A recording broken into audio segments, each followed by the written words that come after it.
111-এর অন্যতম কুশীলব -2 ফর্মুলার জনক ও বিদেশি অপশক্তির দালাল মতিউর রহমান, যিনি দৈনিক প্রথম আলো পত্রিকার সম্পাদক। পত্রিকাটি মতিউর রহমান ব্যবহার করেছেন বাংলাদেশে ভারতের এজেন্ডা বাস্তবায়নে। প্রথম আলোকে মতিউর রহমান শুধু সংবাদ প্রচারের মাধ্যম হিসাবে ব্যবহার করেনি, ব্যবহার করেছেন বাংলাদেশে ভারতের মনস্তাত্ত্বিক বোধ প্রতিস্থাপনে। সেই ধারাবাহিকতায় দৈনিক প্রথম আলো পত্রিকাটি বাংলাদেশকে মৌলবাদী, জঙ্গি ও ব্যর্থ রাষ্ট্র প্রমাণের অপচেষ্টা পূর্বেও করেছে, আগস্ট পরবর্তী সময়ে আরও বেশি করে করছে। কারণ বিশ্বের কাছে বাংলাদেশকে ভারত যেভাবে উপস্থাপন করতে চায়, প্রথম আলো সেভাবেই কাজ করে। স্বৈরাচার আওয়ামী সরকারের কদাচিৎ সমালোচনা করলেও প্রথম আলো ছিল আওয়ামী তন্ত্রের সবচেয়ে বড় প্রচারক। 5 আগস্ট শেখ হাসিনা দেশ থেকে পালিয়ে গেলেও প্রথম আলোর মুখে পালিয়ে গেছে কথাটি ওঠেনি। তাদের উপস্থাপন ছিল পুরোটাই ভিন্ন, আর সেটা হওয়াই স্বাভাবিক ছিল, কারণ সম্পাদক মতিউর রহমান আর শেখ হাসিনা সম্পর্কে বেআইন দীর্ঘদিন পারিবারিক এই সম্পর্ক গোপন করে জনগণকে সম্মিলিতভাবে ধোঁকা দিয়েছে ভারতের এই দুই দালাল।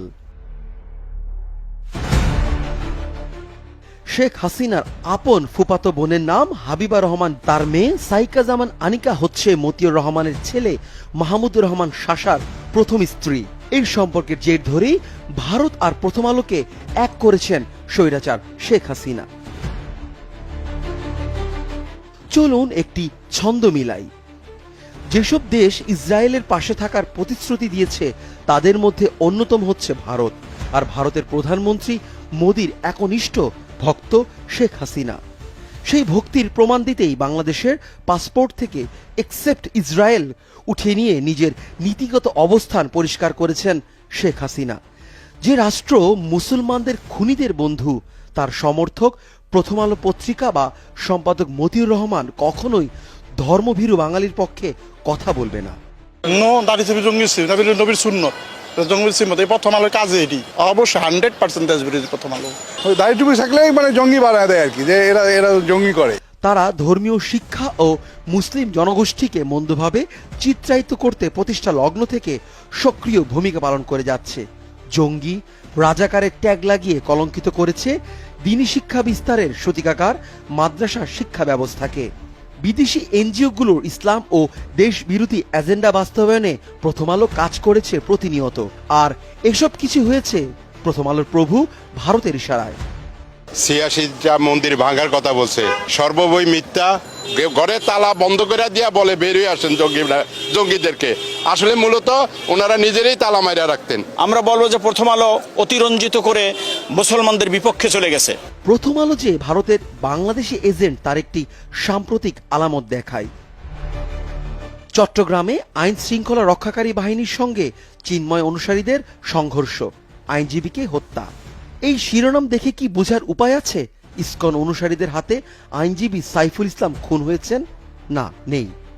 এমনকি বিস্তারিত সংবাদেও সেই কথা তোলেনি প্রথম আলো, কারণ তারা চায় না তাদের প্রভুদের সংগঠনের নাম প্রকাশ্যে আসুক। এইদিকে এই ইসকনের পূর্ণ সমর্থন রয়েছে শেখ হাসিনার প্রতি। বাংলাদেশের পবিত্র মাটিতে শেখ হাসিনার মতো খুনিকে ফিরিয়ে আনতে ভারতের হয়ে মাঠে কাজ করছে ইসকন, আর তাদের মুখপাত্র হয়ে নিজেদের সঁপে দিয়েছে প্রথম আলো। ইসকন যে আন্দোলন করছে বাংলাদেশ সরকারের বিরুদ্ধে নয়, ইসকন যে আন্দোলন করছে শেখ হাসিনার সরকারকে শক্তিশালী করার জন্য। শুধু তাই নয়, 5 আগস্ট পরবর্তী সময়ে ভারত বাংলাদেশকে নিয়ে একের পর এক মিথ্যা তথ্য প্রচার করেই যাচ্ছে। বাংলাদেশে ধর্মীয় উগ্রবাদ ছড়িয়ে দেওয়াই তাদের উদ্দেশ্য। কিন্তু বাংলাদেশের একটি প্রথম সারির পত্রিকা হয়েও প্রথম আলো বা সম্পাদক মতিউর রহমান এর বিরুদ্ধে কোনো পদক্ষেপ নেয়নি।